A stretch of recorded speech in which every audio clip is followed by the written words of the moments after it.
Yo, what up, Street Gods? There, Kim. All right, some turbo thoughts on how to find the motivation to make photos. So, the thing that I personalize in is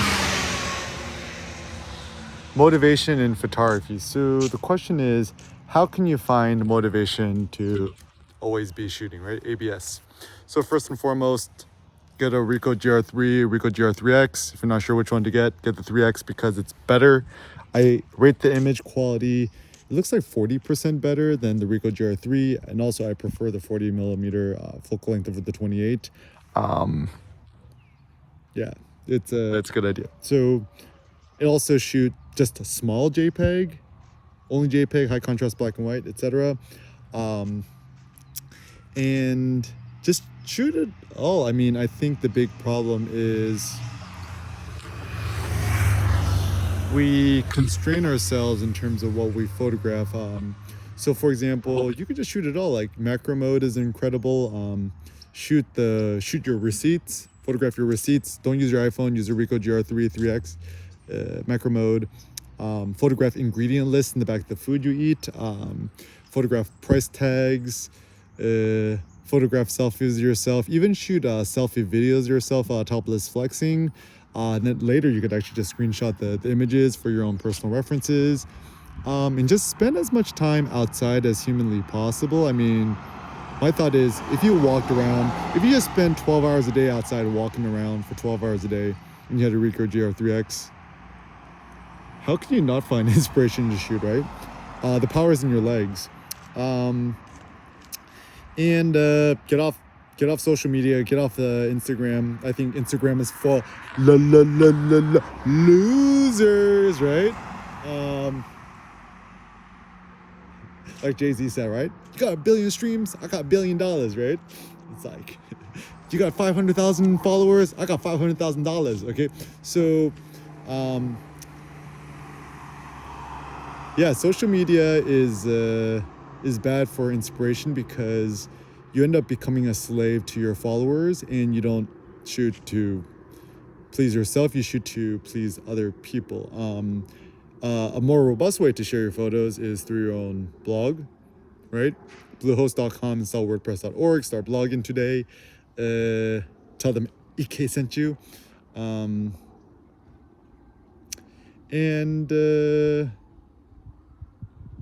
off the stats, turn off the comments, views, whatever's, and just keep posting. I mean, always be posting. Like, you never step into the same river twice. The river keeps flowing.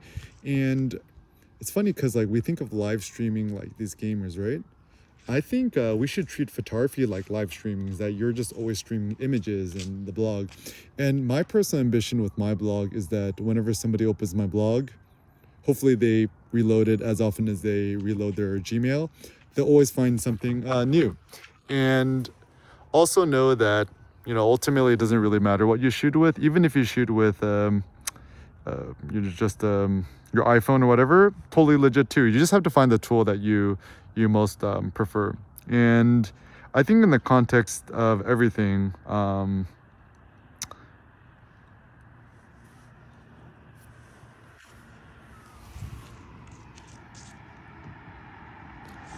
black and white is superior to color to find inspiration, because I think black and white is interesting because it abstracts the world and makes things look different.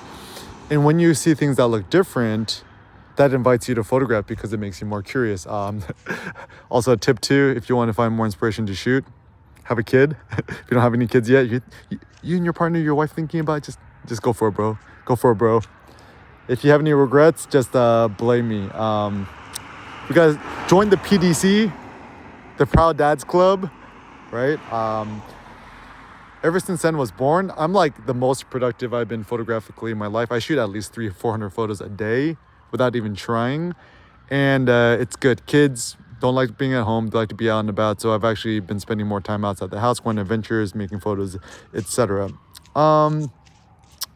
Also, become a teacher. Like, teach photography, share your photos with others.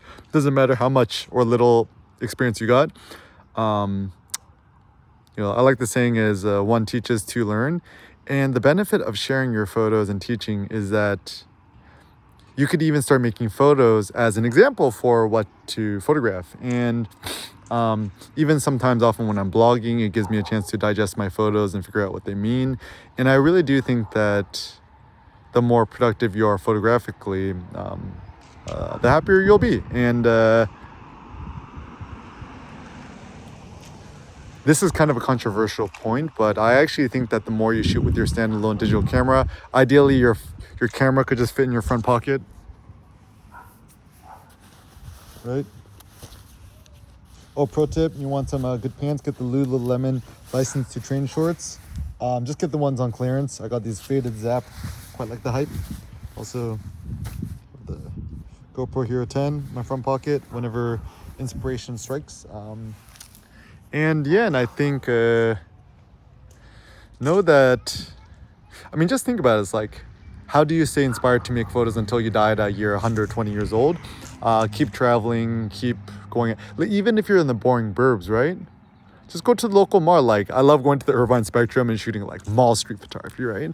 Because go to where the fishies are, right? And we love photographing humans. That's why we're passionate about street photography. Go to Hadong, South Korea. Go to Seoul, South Korea. Japan's apparently open again. You go to Japan. Go to Mexico City. Go to New Orleans. So many places. Go to downtown LA if you have the chance. Go to Berkeley, downtown Berkeley, SF, New York, Brooklyn, Crooklyn. Go to Queens. Like anything and everything can be photographed. The big tip is, if you just give yourself the freedom and the permission to just not constrain yourself within a category, then everything is photographable. Go camping, go to the park, go hiking, make some photos along the way. And go beyond this notion of just like making a good photo. Just make any photo. Any photo is better than no photo.